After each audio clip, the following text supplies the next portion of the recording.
Le Conseil de l'ordre dénonce avec la plus grande fermeté les propos irresponsables et condescendants tenus par le président de la Fédération des barreaux d'Haïti, selon lesquels il organisera des élections anticipées au barreau dans 2 mois, ce au mépris des élections tenues au 10 barreaux le 30 octobre 2022.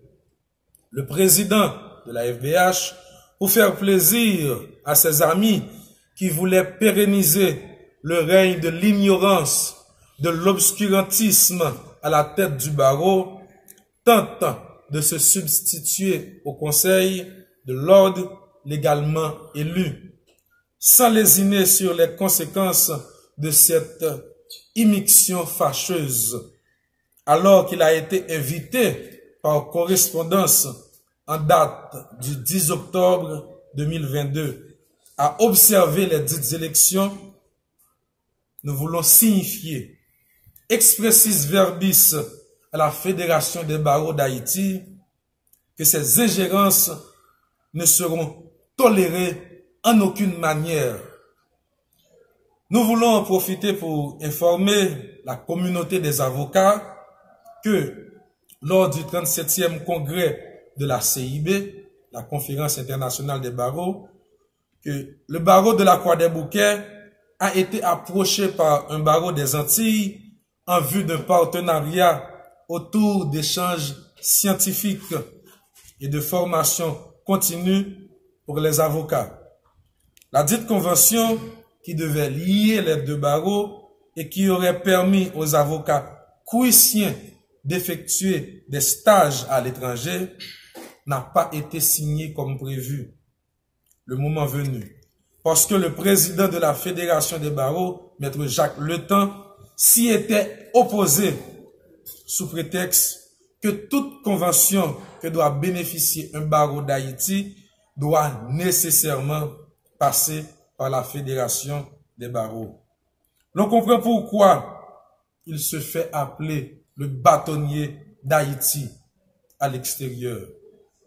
De plus, sur demande du bâtonnier Bekens-Lucin, la CIB devait voter une résolution afin de dénoncer l'arrestation de Maître Jackie Sepierre et à l'Assemblée générale, malgré les efforts de Maître Marcel Chérilus, rédacteur de la dite résolution, celle-ci n'a pas été votée parce que le fameux président de la FDH, Maître Jacques Letemps, s'y était encore opposé. Cette fois-ci, prétextant qu'il allait inclure le dossier de Maître Jackie Sepierre dans la résolution qu'il allait lui-même proposer. Mais, contre toute attente, il n'a fait aucun cas du dossier de Maître Jackie Sepierre dans sa soi-disant résolution. On pourrait multiplier les exemples à volonté pour montrer comment la Fédération des barreaux d'Haïti, dite FBH, constitue une entrave au progrès des barreaux, particulièrement celui de la Croix-des-Bouquets, dont la lumière olympienne trouble la vue de ceux-là qui veulent réduire l'exercice de la profession à la singularité de leur petitesse. Devons-nous rappeler à la Fédération des barreaux le caractère autonome conféré à chaque barreau par le décret du 29 mars 1979 réglementant la profession d'avocat. Si tel est le cas, on est en droit de constater l'échec de la Fédération des barreaux quant à son objet tel que précisé dans ses statuts portant la date du 14 mai 2002, selon lesquels la Fédération devait œuvrer au renforcement des barreaux d'Haïti comme ordre professionnel indépendant. Nous voulons enfin dénoncer les actes malhonnêtes de petits groupes d'avocats supportés par le président de la Fédération des barreaux d'Haïti, FBH, Maître chaque le temps, qui, pour accaparer la propriété de paisibles citoyens vivant à Fleuriot, ont inscrit dessus Ordre des avocats de la Croix des Bouquets. Le Conseil de l'Ordre veut bien signifier à ces fauteurs de troubles que ces actes seront punis avec la dernière rigueur.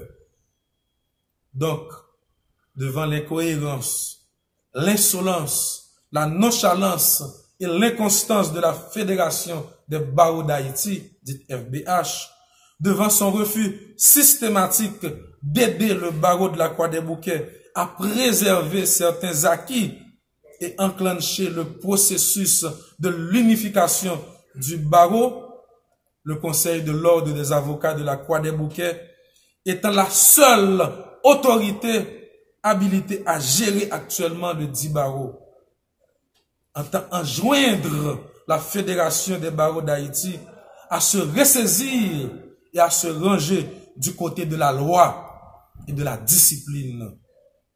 Il entend signifier à la FBH sa capacité à donner des réponses idoines aux revendications des avocats. Aussi et surtout, une solution interne aux problèmes du barreau. Car la FBH ne peut en aucune manière faire partie de la solution à une crise qu'elle a elle-même créée. Il faut dire que les mesures ont déjà été prises parce que c'est le décret réglementant l'exercice de la profession qui dit que chaque barreau est autonome, en précisant que l'ordre aussi est maître de son tableau. Donc c'est une façon de dire qu'au niveau du barreau de la Croix des Bouquets, nous avons effectivement constaté qu'il y a ingérence, qu'il y a immixtion de la part du président particulièrement de la fédération. C'est même pas toute la fédération des barreaux d'Haïti, c'est particulièrement le président dans le souci de supporter ses amis qui essaie à chaque fois de s'immiscer dans les affaires internes du barreau, dans les affaires internes du Conseil de l'Ordre. Donc étant donné que c'est quelque chose de légal, l'autonomie de notre barreau, nous entendons d'une part dénoncer l'immixtion, l'ingérence du président de la fédération et ensuite prendre toutes les mesures utiles et appropriées pour faire respecter par les autres juridictions, particulièrement par la Fédération des barreaux d'Haïti, l'autonomie du barreau de la Croix des Bouquets. On avait voulu comprendre cette animosité, cette hostilité de la part de la Fédération des barreaux d'Haïti et nous nous disons que d'une part, il y a de la méchanceté dedans et je vais dire pourquoi. En date du 10 octobre 2022, le bâtonnier sortant, M. Sosten Choulout, avait adressé une correspondance au président de la Fédération des barreaux d'Haïti lui demandant d'assister et d'observer les élections au niveau du barreau de la Croix des Bouquets, suivant la convocation qui a été faite en date du 6 octobre 2022. Vous devez comprendre que M. Sosten Choulout, en signant cette correspondance adressée à la Fédération des barreaux d'Haïti, était à son 3e mandat, sa 6e année à la tête du barreau. Alors que vous le savez, on ne peut pas faire plus de 2 mandats à la tête d'un barreau. C'était déjà illégal. Maintenant, la convocation étant faite, la fédération invitée à venir observer les élections ont eu lieu effectivement le 30 octobre 2022. Maintenant, dire que ces élections-là ne sont pas crédibles, cela voudrait dire que ces élections ont été attaquées. Nous sommes avocats. Donc, il y a une façon d'attaquer des élections au niveau d'un barreau. Donc, de droit, les élections du 30 octobre 2022 n'ont pas été attaquées, n'ont pas été contestées. De fait, non plus, les élections n'ont pas été contestées. Donc, de quoi parle-t-on lorsque le président parle de crédibilité des élections? Ensuite, j'ai entendu dire que le président va demander, s'il ne l'a pas encore fait, aux autres barreaux de ne pas viser les ordres de route émis par le Conseil de l'Ordre et les avocats de la Croix des Bouquets. C'est du grand n'importe quoi. Moi-même, quand j'émets un ordre de route en faveur d'un avocat, ce n'est que pour signifier au magistrat que cet avocat est effectivement un avocat régulièrement inscrit au tableau de l'ordre des avocats de la Croix des Bouquets. Et qu'à cet effet, cet avocat doit pouvoir jouir de toutes les prérogatives qui lui sont dues dans l'exercice de la profession. Le visa dont parle le président de la Fédération des barreaux d'Haïti, c'est une faculté, c'est pas une obligation. C'est pas le visa du bâtonnier hôte qui va donner à mon ordre de route sa crédibilité ou sa recevabilité. Et c'est pourquoi je le dis. Si un juge, sous prétexte que l'ordre de route d'un avocat n'a pas été visé, refuse d'accorder la parole à cet avocat, eh bien ce juge sera poursuivi par toutes les voies de droit et de fait. Et si un barreau de la République, sous pression du président de la Fédération des barreaux d'Haïti, aurait refusé de viser un ordre de route émis par le Conseil de l'ordre des avocats de la Croix des Bouquets, eh bien le principe de la réciprocité sera appliqué dans toute sa forme et teneur. Parce que nous le disons, nous n'allons pas laisser à la Fédération des barreaux d'Haïti ni à un quelconque barreau de la République de traiter le barreau de la Croix des Bouquets avec condescendance. Et ordre de route là. Maintenant, pour l'ordre de route, je dis que c'est normal qu'on exige un ordre de route à un avocat parce qu'il y a trop d'usurpateurs de fonctions, usurpateurs de profession dans l'exercice de la profession d'avocat. Cette reproche ne nous est pas adressée personnellement et le président de la Fédération des barreaux d'Haïti le sait. Pour résoudre ce problème définitivement, nous avons décidé de faire ce qu'on appelle une uniformisation des cartes professionnelles de nos avocats. Parce que le bâtonnier sortant, pour pérenniser son règne, le règne du désordre à la tête du barreau, délivre des cartes professionnelles d'une durée de 10 ans à certains citoyens qui n'ont pas pu faire la preuve d'avoir soit prêté serment à un barreau de la République à un certain moment donné et transféré au barreau de la Croix des Bouquets, même d'avoir étudié le droit. Nous avons un cas parmi tant d'autres, un avocat qui a été, je vais taire son nom exceptionnellement cette fois-ci, un avocat, quelqu'un qui se dit avocat, qui a été arrêté à Petit-Goâve en possession d'une carte d'une durée de 10 ans.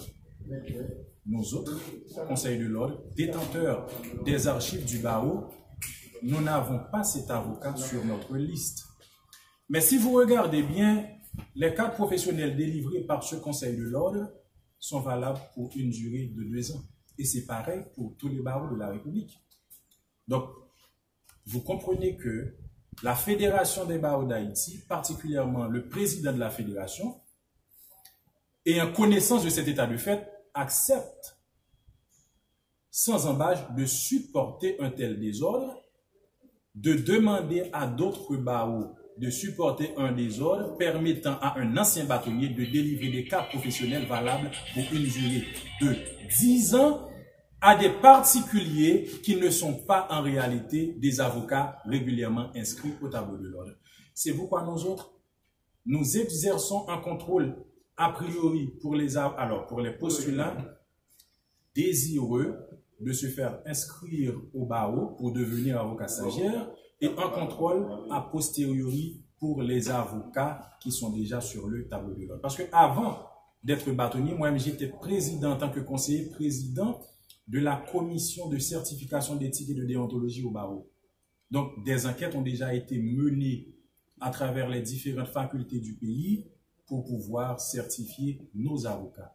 Et je crois que c'est pour constituer un bâton dans les roues du Conseil de l'ordre, pour entraver ce processus, que de l'autre côté, l'ancien bâtonnier et son équipe essaient d'entraver le travail du Conseil de l'ordre actuel. C'est exactement la raison pour laquelle ils essaient de se constituer un obstacle pour le Conseil de l'ordre. On a fini par découvrir que l'ancien Conseil, le bâtonnier sortant, supporté par le président de la FBH, et là je ne vais pas dire la Fédération des barreaux d'Haïti, mais particulièrement son président, on a fini par découvrir que l'ancien conseil émettait de façon régulière des chèques à l'ordre de certains membres de la Fédération des barreaux d'Haïti. Nous autres, comme conseil, étant donné que le barreau doit d'abord pouvoir servir ses avocats et non les étrangers,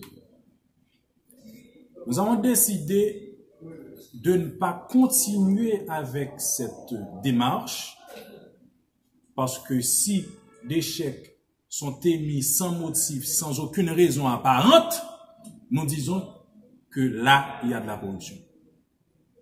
Et nous autres, notre but, c'est de gérer sainement la trésorerie du barreau et dire non à la corruption, dire non au pot de vin. Et c'est pourquoi je finis par comprendre que peut-être que la présence de ce conseil à la tête du barreau pose problème aux affaires de la Fédération des barreaux d'Haïti, particulièrement aux affaires de son président. Et je le dis haut et fort, ce conseil ne peut pas se ranger du côté de la corruption. Nous ne pouvons pas émettre de chèque à l'ordre de la Fédération des barreaux d'Haïti, parce que le barreau doit pouvoir d'abord servir ses avocats et non la Fédération ni son président.